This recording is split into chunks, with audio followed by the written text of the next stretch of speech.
Shalom, nous allons étudier le Daf, Mem He dans la Sechet Avodah Zarah. Nous reprenons tout en haut, donc nouvelle Mishnah. Hanochim Avdim et Harim et Gevaot Hen Mutarim. Lorsque les Nochim, donc les non-juifs, font Avodah Zarah, servent les Harim et les Gevaot, donc les montagnes et les collines Mutarim ne peuvent pas devenir interdites à tout profit, c'est-à-dire que ça ne peut pas avoir un statut de Avodah Zarah. Ou Masha Alehen Asurim, par contre, ce qu'ils ont mis dessus comme décoration, s'ils ont recouvert la colline ou la montagne d'or ou je ne sais de quelle décoration, ces décorations-là sont interdites. Chez Neymar, comme c'est marqué, Lo tahmod kesef vezahav alehem et la kartalach.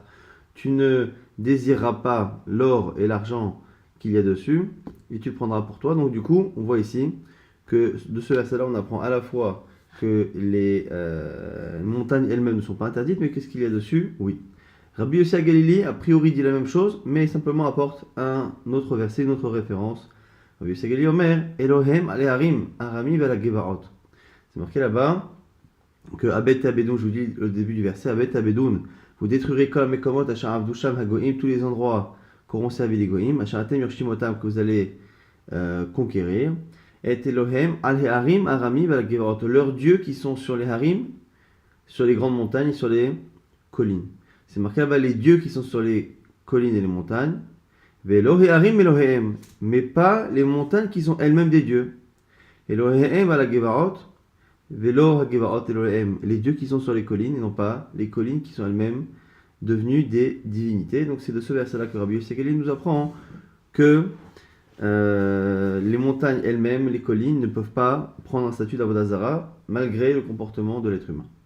Mipnema Ashera Asura. Du coup, la question se pose dans la Mishnah, selon Rabbi Yossi HaGalili, pourquoi, du coup, les arbres, Atzeh Ashera, les arbres qui sont servis comme idoles par les hommes, pourquoi sont-ils interdits? On n'a pas le droit de profiter de Atzeh Ashera, alors qu'a priori c'est Mechouba la Karka, c'est quelque chose qui fait partie de la nature et qui est lié au sol, et donc de la même manière que la montagne ne peut jamais devenir interdite, on devrait dire exactement la même chose pour les arbres. La Mishnah nous explique, Mipne, Sheishbat Fisatiad Yede Adam, parce qu'il y a justement c'est-à-dire que la main de l'homme a participé, et c'est le fait ici que l'homme ait planté l'arbre. Et dès qu'il y a une intervention de l'homme, c'est assour. Et donc ici, on parle des arbres qui sont plantés par l'homme. Si ce sont des arbres naturels, les arbres naturels ont le même statut que les montagnes et les collines, c'est-à-dire qu'ils ne prendront jamais un statut d'Avodah Zarah. Rabbi Akiva nous dit Ani ovin ve'adon lefanecha. Moi, je vais vous expliquer ce din-là, et il rapporte le même verset qui dit justement à la fin Tahat kolretz ra'anan, à la fin c'est marqué en dessous des arbres, de tout arbre ra'anan. Ra'anan, c'est un arbre qui est justement nouveau, qui est dans toute sa force, comme la kom shatamot se'ar gavo avigiva nisa'a ve'es ra'anan da she'esh sham avodat kochavim. À quoi nous sert cette fin de verset? Pour nous dire que tout endroit où tu trouves une montagne élevée, où tu trouves une belle colline, où tu trouves un arbre qui est fort, qui est beau dans sa fraîcheur, eh bien sache que forcément il y a une présomption qu'il y a une idolâtrie qui a été faite à cet endroit. Alors quel est ici le but de la dracha de Rabbi Akiva? C'est parce que si on continue la logique de Rabbi Yossi, on a dit Elohem aleharim, Elohem ala gevarot, les dieux qui sont sur les collines, les dieux qui sont sur les montagnes, et après on a dit aussi ce qui est en dessous des arbres. Et si on fait le même type de déduction, on devrait dire que de la même manière que les collines elles-mêmes ne sont pas interdites, que les montagnes non plus ne sont pas interdites, on devrait dire que l'arbre non plus n'est pas interdit, et qu'il n'y a que ce qui est en dessous, Tahat Kolretz Ra'anan, qui est interdit, mais l'arbre lui-même serait autorisé. Or, la Torah dit, Asherem Tisrechun Ba'esh, qu'il faudra détruire les arbres d'Ashera, et donc, c'est la raison pour laquelle Rabbi Akiva nous dit que cette fin de verset est venue nous apprendre autre chose, et est venue nous apprendre une liste d'objets ou ici de parties de la nature sur lesquelles on peut présumer qu'il y a une Avodah Zarah, en sachant que ça n'a pas la même incidence pour la montagne, la colline, que pour les arbres.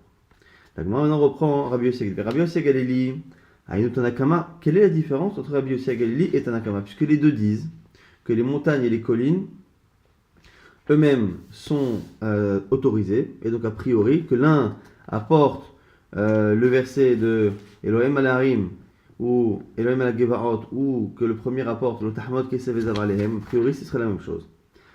L'Agma nous dit Amarabi Bacham Amar Resh Lakish propose Tzipouy Har Kehar Ikabenayu. Peut-être que la discussion qu'il y a entre les deux, c'est est-ce que les décorations qu'il y a sur la montagne ont le même statut que la montagne elle-même. Tanakama Sabat Tzipouy Har Enokeha, le premier Tanakama, il a dit clairement que l'Otahman Kesef Zavaleh, c'est pour nous dire que toutes les décorations qu'il y aurait sur la montagne, par contre, elles seraient interdites au Mitsa. Rabbi Yosef Galili Sabar, quand Rabbi Yosef Galili lui-même n'a pas dit la même chose, n'a pas dit que les décorations seraient interdites, c'est que lui pense que Tzipouihar, Areukahar, c'est que lui, il dit que finalement, la montagne en elle-même, ce qui est sa décoration, finalement devient tafel, accessoire à la montagne, et prend le même statut que la montagne elle-même. Et c'est pour ça que lui n'a pas répété cette partie-là. Le premier Tanakama, le premier Tanakh qui parle, a dit que la montagne est autorisée, mais que les décorations sont interdites.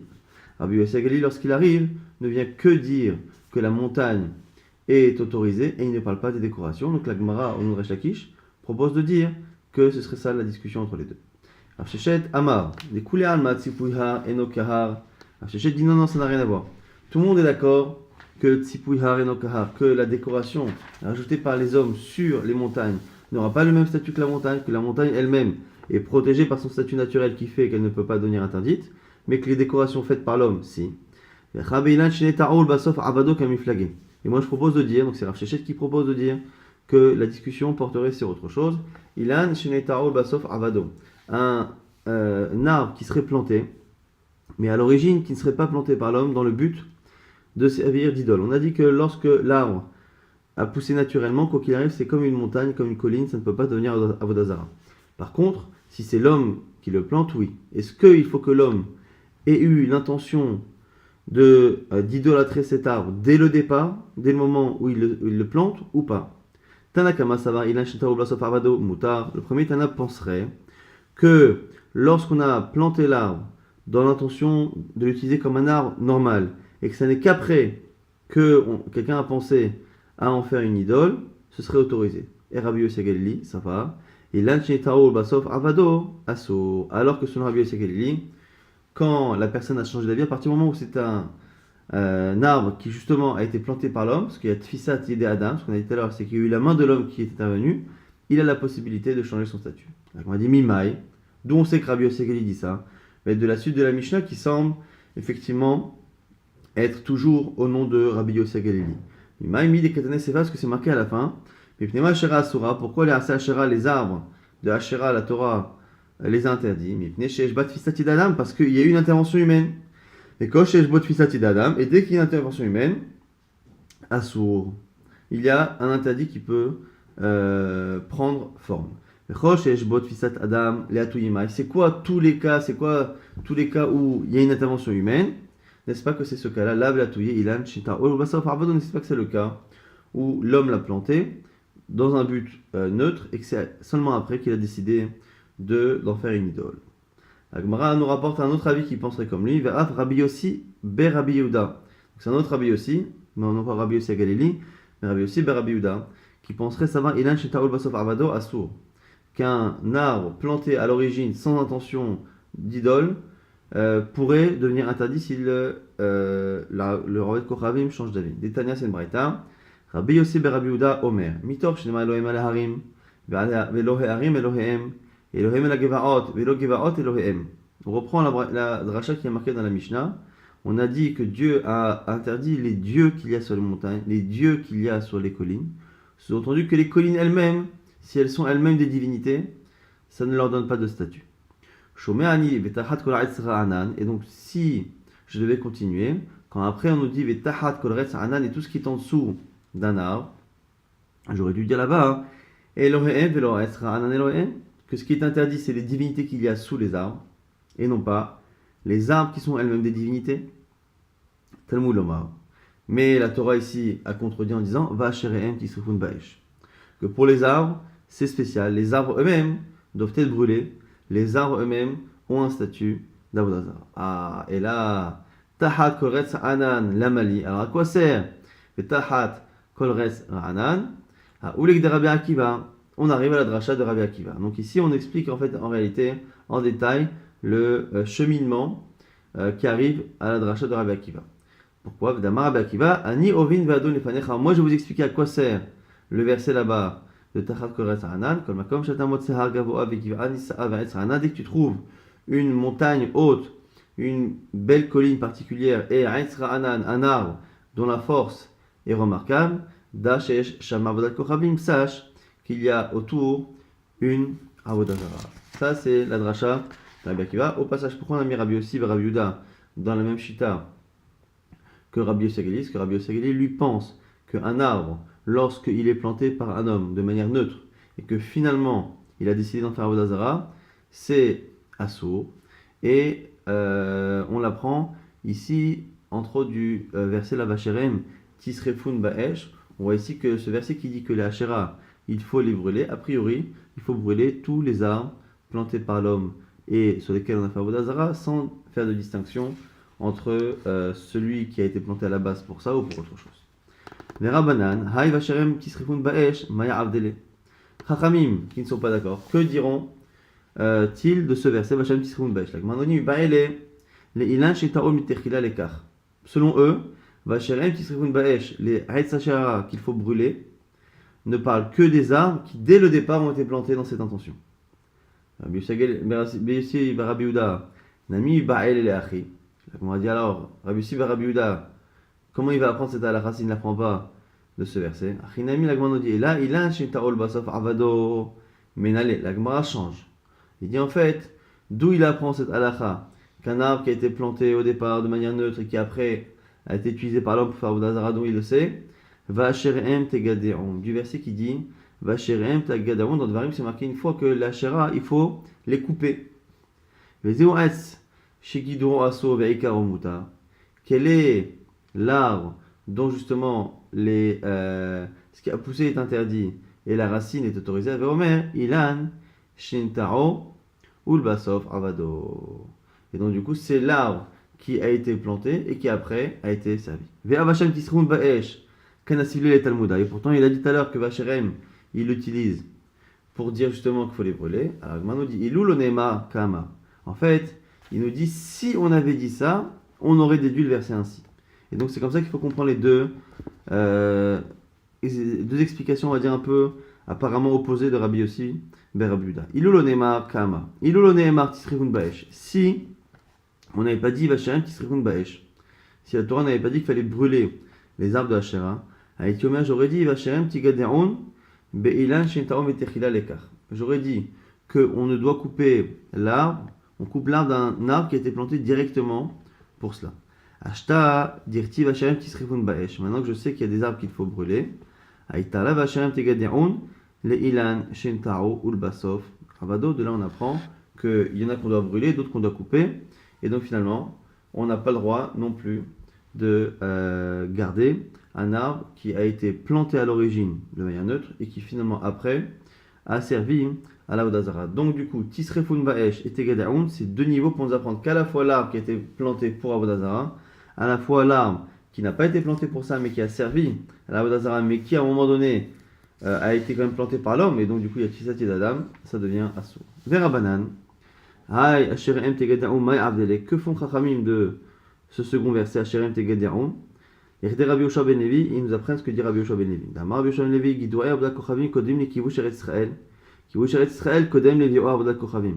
Que dans l'ordre, il faut d'abord couper les Avodah Zarah, après conquérir Eretz Israël, donc dans l'ordre à l'époque de Yoshua ben Nun, et après brûler la Avodah Zarah. Détané Rabbi Yosef. Rabbi Yosef aussi le déduit d'autres versets. Venitatstem et misbechotam. C'est marqué, vous détruirez leurs autels, à UTEL, là où ils faisaient les sacrifices. Vehanar, et après tu le laisses. Simplement tu détruis, c'est pas marqué de brûler.